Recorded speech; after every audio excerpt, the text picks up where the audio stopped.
Mikhail was staring thoughtfully at the monitor. His restaurant was only a month old, and so far he did not have the means to hire proper security or a protection service. Of course, he knew very well that employees could cause harm, some more, some less. Very often people steal. There are many reasons for it, but he could not allow anything to go wrong in his restaurant because of this. Mikhail had been saving money for years to open it. And now, when everything was turning out even better than he had planned, he was watching his dishwasher drag a large bag towards the exit. And it had been only 3 days since he had installed cameras. So, had she been doing this for the entire month? He stood up decisively. Theft must be stopped at the root. Strange though. The girl was so young. And she didn't look like the type. But apparently, she had been hiding her true face very well. In half an hour, the restaurant would be closing. The dishwasher and the administrator were always the last ones to leave. By the way, the dishwasher went out through another door, which the administrator locked afterward. From the outside, that door could not be opened, so that explained why the administrator was unaware. She simply did not see that worker off. Everything was turning out so conveniently for the dishwasher. He would get there just in time. Mikhail lived just 3 intersections away from his restaurant. By car it was no more than 5 minutes. He drove up, turned off the headlights and began waiting. Any minute now the dishwasher would appear. Valia carefully adjusted her cap. Well, that's it. Today my little girl behaved well. Hold on a little longer, now mommy will walk a bit and then pull you out. Valia checked everything once more.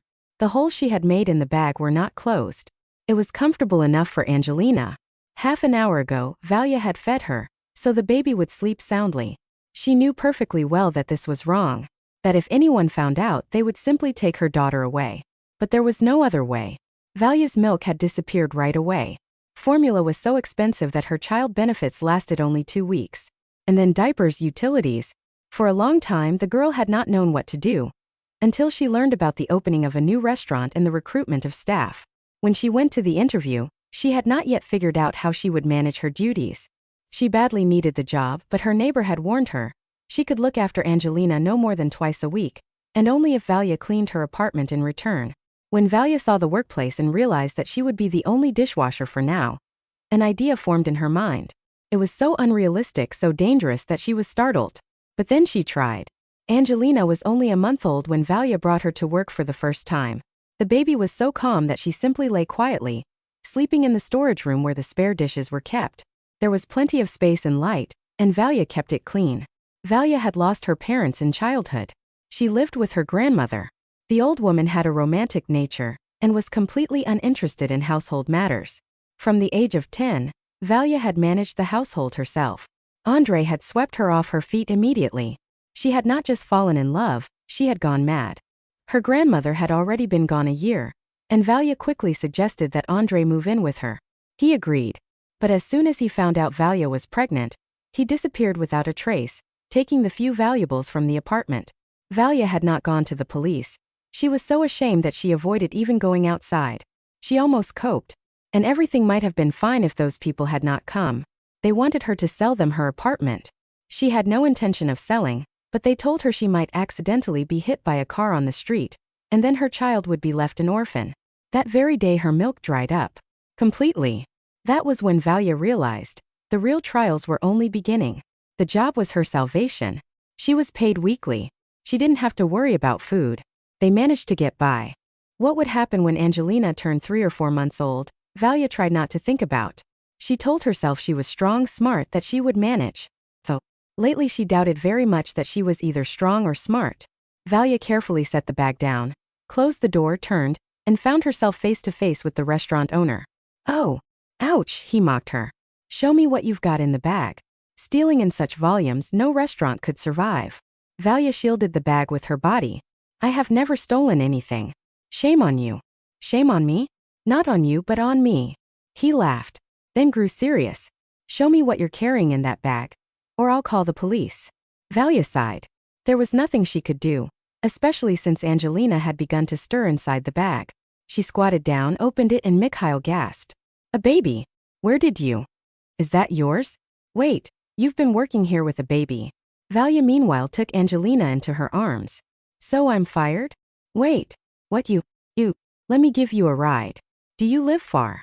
No, just around the corner. Then I'll walk you home. And give me that damned bag. Mikhail understood perfectly well that Valya hadn't been bringing such a tiny child to work out of a good life. He himself had endured a difficult childhood with alcoholic parents. If he hadn't been taken away from them, who knows? He might have become like them. They reached her home, but Misha had no intention of leaving. He went up to her floor with her, and when she gave him a meaningful look, he said, "I could use a cup of tea." Valya shrugged. Tea she could spare. She couldn't very well kick him out. And what if? No, still, he wouldn't let her work with the baby. She quickly changed Angelina, gave her a little formula, just enough to fall asleep since she had eaten not long ago. Then she went into the kitchen, where Mikhail was already making tea. He looked at her cheerfully. "I've made myself at home a bit." Valya sat down and realized how exhausted she was. Not physically, but emotionally. All the tension. Will they find out, won't they? Will they fire me, won't they? She didn't even notice how she suddenly began to cry. My God, what am I going to do now? Misha sat across from her, slid a mug toward her. Now tell me everything. What? She looked at him in surprise. Everything. From the beginning. Where you were born, studied, and so on. Valya began to speak. Sometimes she took sips of tea as she went on. She talked and all the while realized how unhappy she was. Nothing in her life had been like other people's. Everything was always twisted. Why? But she had no answer. Misha, while she spoke, didn't look at her. He wanted to cry himself. He knew the injustice of life all too well. All right then. Stay home for a couple of days. I'll call someone. In 2 days we'll figure something out. Well, I can't abandon you in this situation, especially since you wash dishes well. Okay, I'm going. Good night. He stood up abruptly and left. Valya didn't even have time to thank him. She sat a little longer, then went to lock the door. On the hallway table lay several large bills. Valya leaned against the wall and began to cry again. The next day she still had to break one bill. Angelina developed a fever. The doctor prescribed medicine and vitamins. The young mother had no choice but to quickly run to the pharmacy while Angelina slept. Fortunately, it was only in the next building. She had just closed the door when the doorbell rang. Her heart pounded. She thought it must be Mikhail. Valya quickly glanced in the mirror and opened the door. She tried to close it again at once, but a young man's foot blocked it. He smiled insolently. Well, hello, single mommy. Why such a poor welcome for your guests? He pushed his way in. Behind him came another man and a girl. They made themselves at home at the table, and the girl began laying out some papers. Well, have you thought it over? I have. Get out. Or I'll call the police. Go ahead, call. We'll see. Just remember, by calling the police you're signing your own death sentence. Think of your child. Valya was breathless with outrage. Who are you? What do you want? I'm not selling my apartment. Oh, you will. It's just that with each day of your stubbornness, the apartment is worth less and less to you. So the sooner you agree, the more money you'll get. The young man named a sum, and though Valya was terrified, she laughed. You're joking? That's the price of a bathroom in this building. He sneered. In a few days you'll agree anyway, but you'll get even less. Get out. I'm not selling anything. He moved toward her and Valya shrank back. But then the man suddenly jerked and collapsed to the floor. Behind him stood Mikhail. He turned to the others at the table. Does anyone else need me to explain that the apartment is not for sale? The guests disappeared quickly, and Mikhail turned to her. Why didn't you tell me about them? I didn't know they would come again. Valya looked so frightened. His heart clenched. So tender, so defenseless. Pack your things. Where to? Where we need to. He barked so loudly that Valya burst into tears again. Sorry. You'll come to my place. I'm hardly ever home anyway. At least you'll be safe there for now. Who knows what those scumbags might try next? Valya obediently began packing. 15 minutes later they were leaving the apartment. A neighbor peeked out. Valya, is that the daddy showing up? So I won't need to babysit Angelina anymore? And you won't come clean for me either. Misha gave her the warmest, most charming smile, flashing his perfect white teeth. Exactly right. From now on, you'll have to clean up after yourself. The neighbor slammed the door in fright. Not a man but a beast. And Valya had gotten mixed up with him. Although, wasn't it some other guy who came to her before? She waved her hand. Who could figure them out? Young people nowadays better not to meddle. Angelina was looking around the large apartment. It's beautiful here. That's now. You should have seen it when I bought it. Just bare walls, everything broken. By the way, this will be your room. He opened a door. Valya noticed a man's robe and slippers. But this is your room. Don't call me you.